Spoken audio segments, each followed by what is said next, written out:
Hi, beautiful people. My name is Chris Jones, and I'm going to be introducing a science channel for COP26.tv. So, our goal is really simple. We're going to be talking to scientists from across the UK, and we're going to be looking at the current research with regard to climate change and trying to understand why 2050 is probably a deeply inappropriate target, and breaking down the science for you so that it is really, really easy for you to explain to other people and for you to understand and make decisions yourselves.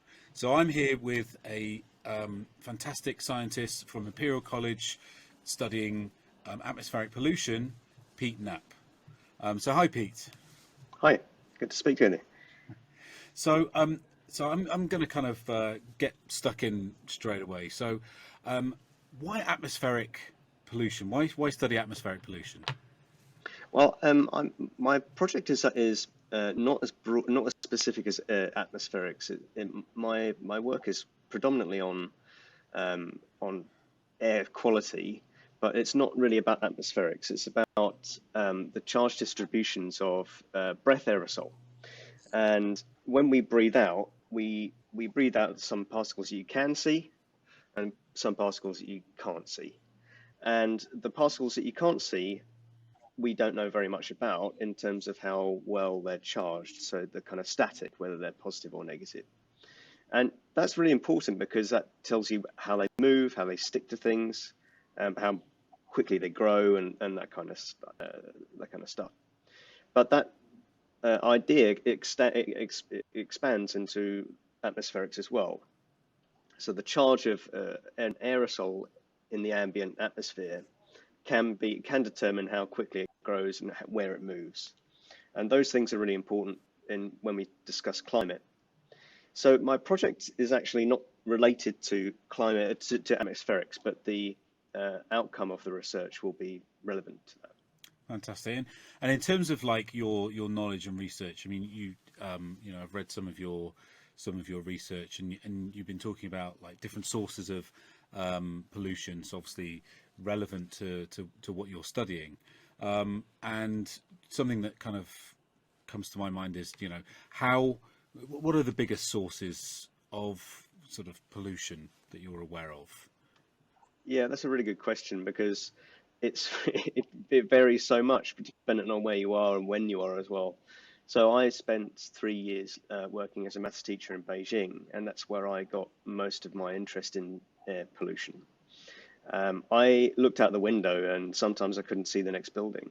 And it took me a year of being there before I realized that it was air pollution. I thought it was kind of mist or just the climate there or something, but no, it was pollution. And it's a big mixture of stuff. In Beijing, the predominant component I thought was from coal-fired power stations. And even though I know that that's a big contributor, um, in the cities, it's also home cooking and home heating. So the way that people cook and eat in Beijing varies massively dependent on wealth. So a lot of the people there who are burning um, things in their home that pollutes the streets, and because Beijing is kind of in a basin, it sticks in there and it doesn't move very easily. And we might think that that's just an issue with Beijing, but in the UK we have serious issues with combustion as well. So in the UK, 8% of homes burn wood, but it causes 40% of the primary pollutants in the air. So combustion of fossil fuels is a big deal, but combustion of wood in the UK is an enormous contributor to air pollution here.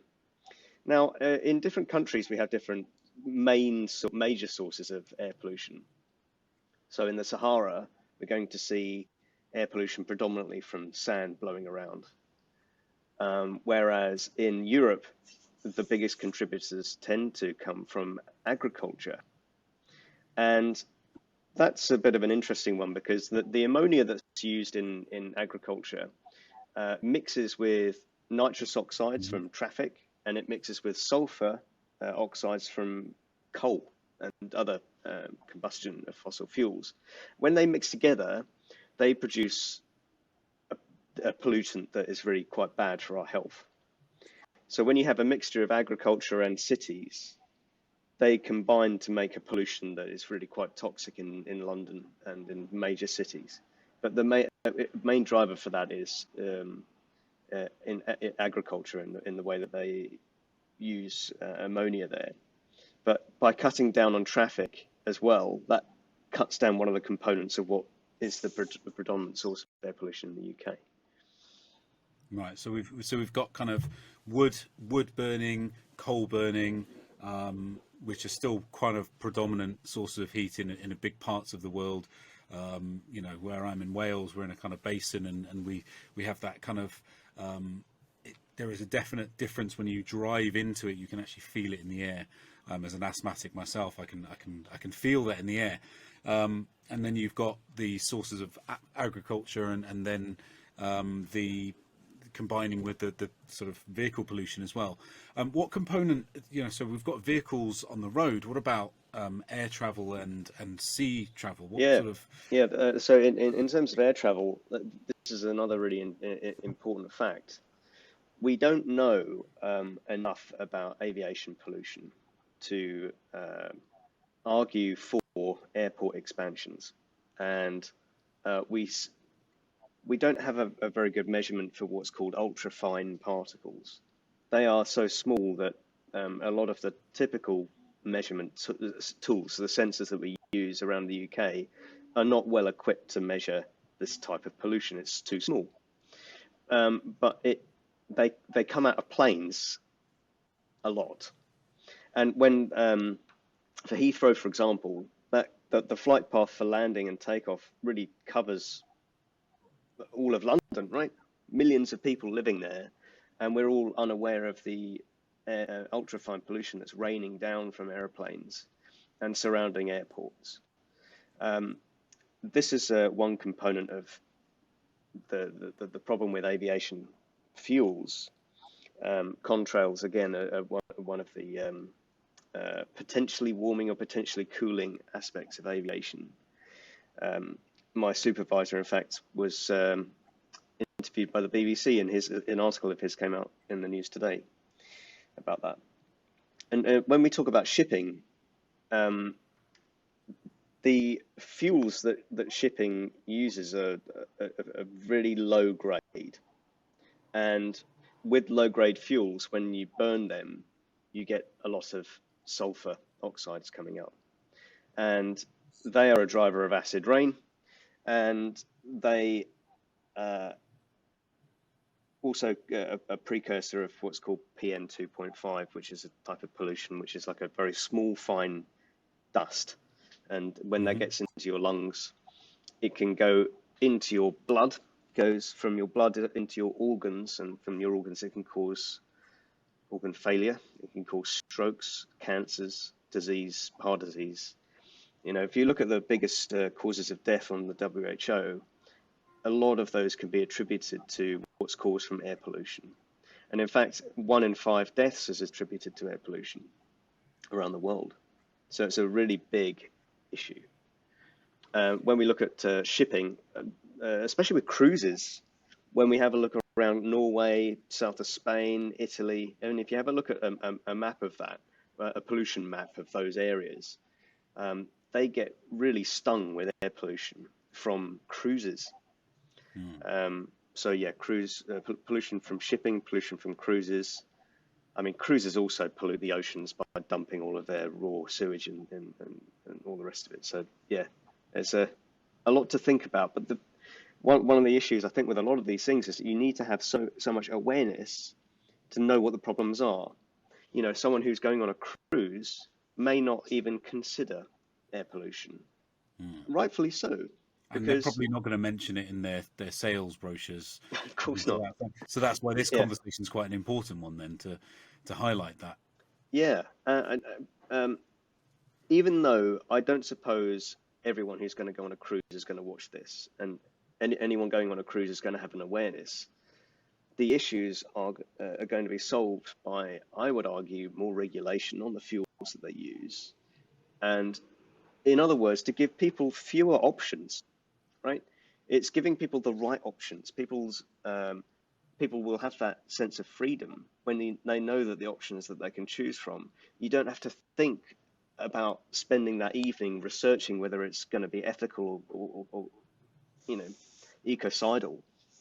That's not an expectation that should be given to the public, but it should be dealt with, I think, in government. You mentioned something earlier about contrails either heating or cooling. And I've heard that there are some other sort of chemicals that can either have a heating or a cooling effect, and obviously that's kind of relevant to climate change and obviously the global warming that we're focusing on and what COP is focusing on. So, are there any sort of pollution particulates that have an effect on temperature? Yeah, if you have a contrail, it depends on the time of day and the altitude that they're created, and they can either be a warming or cooling, and by shifting the when and where flights are taking off or landing or cruising, that can have a big effect on the cooling effects that they could potentially have.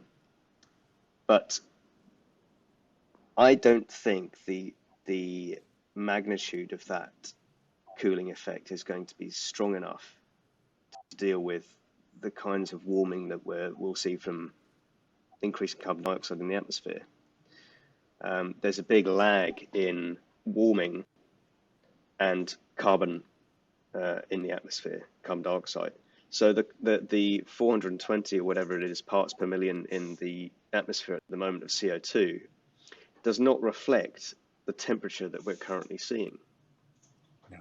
So the temperature that this concentration will reflect, we don't know when that's going to happen. But when you look at the paleo record, when you see the kinds of this kind of carbon dioxide level and correlate it to a temperature, it's about 3 degrees.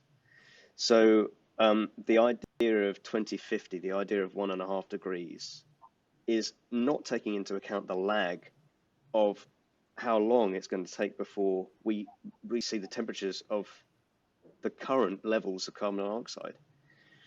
So having mitigation like contrails or carbon capture is, I think, a good way of trying to get rid of the carbon dioxide, but it's definitely not a way to mitigate burning more fossil fuels, Yeah.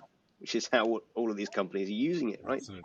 So carbon capture should be a way of reducing the 420 parts per million as much as possible, because we have no idea about what temperature we're going to get to with these levels and how long it's going to take to get there.